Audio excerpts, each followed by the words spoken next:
집주인의 부동산 모험기. 오늘 시간은 집주인에게 떼인 전세금이라고 하는 주제로 한번 이야기를 해보겠습니다.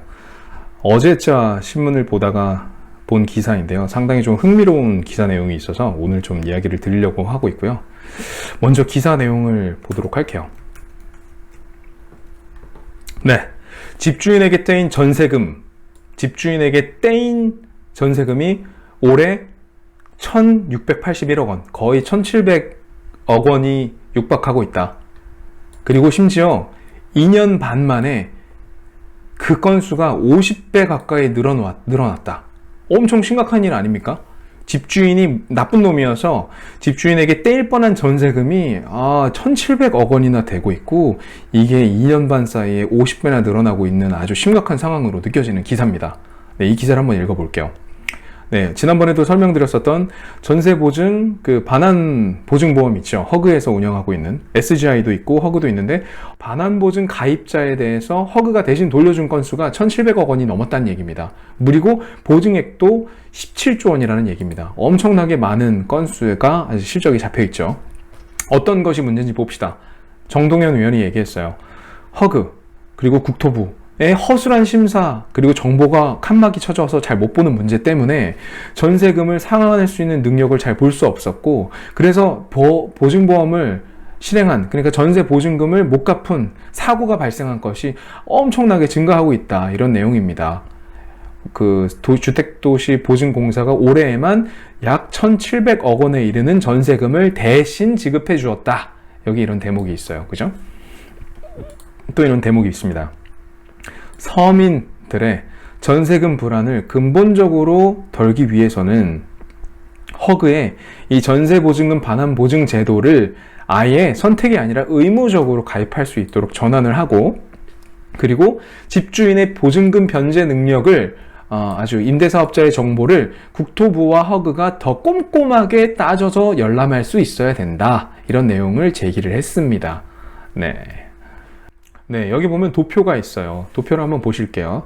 2015년도에는 보증 사고 건수가, 그러니까 허그가 대신 지급한 건수가 한 건밖에 없었는데, 2019년에는 무려 건수로는 760건수나 되고, 그 금액이 계속 늘어나서 1700억 원에 육박했다. 정말 위험한 상황이다, 이런 느낌이네요. 네, 참, 그리고 이건 똑같은 내용이고, 그 중에서도 주로 서울, 수도권에 집중되어 있는 비율이 80%가 넘는다. 자, 이 도표를 보면 어떤 생각이 드십니까?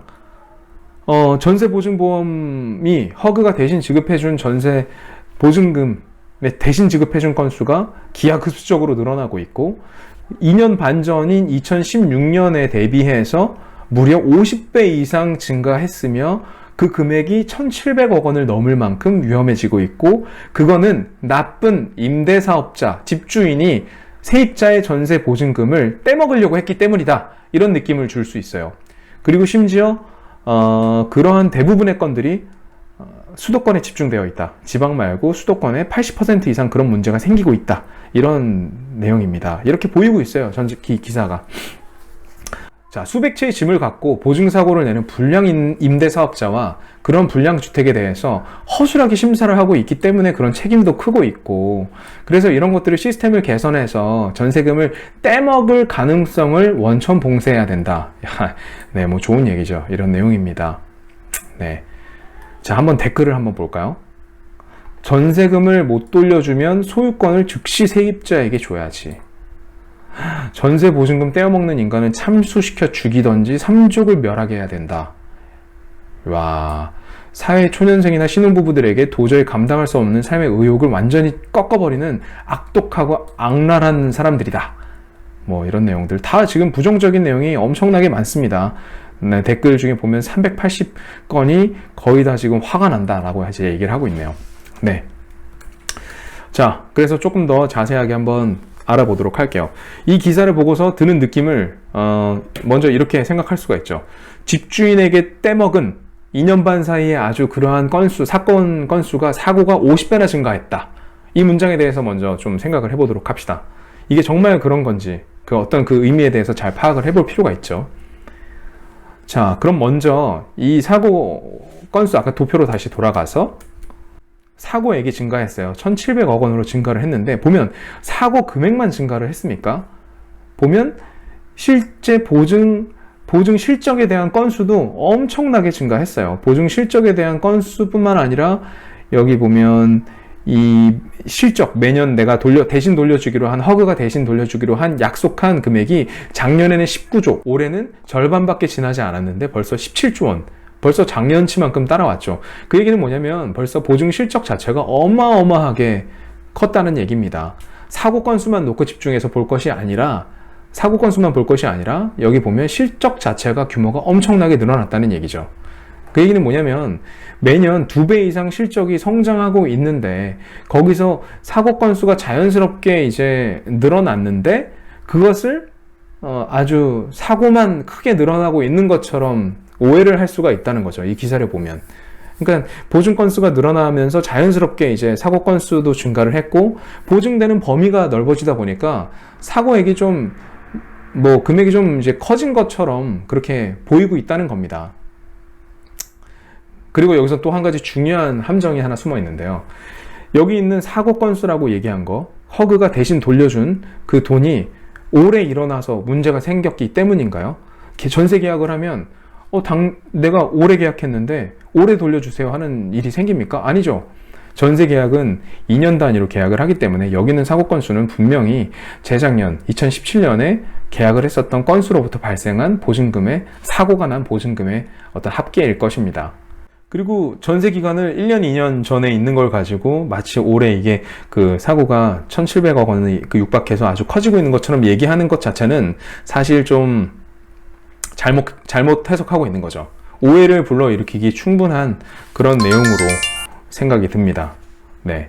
그러니까 결국에는 표현을 좀 잘해야 되는데 집주인이 떼먹은이라는 표현도 상당히 문제가 될 수 있어요. 이 기사는 상당히 집주인이 아주 악덕한 사람으로서 서민의 어렵게 사는 사람들, 서민들의 전세 보증금을 떼먹고 도망가려고 하는 뉘앙스를 주고 있는데 실제로는 그런 것들이 아니죠. 이거를 잘 보면 무조건 사고가 나서 아주 나쁜 사람들이야 라고 아주 그런 해석이 되는 대목이잖아요. 그런 의미에서 저는 얘기하고 싶습니다. 이게 과연 사고냐? 이게 보증보험 사고가 일어나서 문제가 생긴 거냐? 이런 겁니다. 차라리 집주인에게 떼먹은이라고 하는 그런 표현보다는 허그에게 도움을 받은 금액이라고 표현하는 것이 더 맞는 건 아닌가요? 내가 문제가 생겨서 전세 보증금을 제때 못 받을 수도 있었는데 대한주택도시보증공사가 대신 나한테 돈을 지급해준 금액이 무려 1,700억 원에 가깝게 늘어나고 있어서 이 제도가 정말 효용성이 있었고 대신 변제해줄 수 있는 사례가 늘어난다는 것은 사고가 아니라 오히려 보증보험사로부터 도움을 받고 혜택을 받고 있는 건수다 라고 그렇게 해석을 할 수 있는 대목이죠. 근데 이거를 집주인에게 떼먹고 보증사고가 많이 일어나고 있다 이렇게 얘기를 하고 있는 것은 약간 좀 잘못 해석할 수 있는, 오해를 불러일으킬 수 있는 소지가 아주 크다고 봅니다.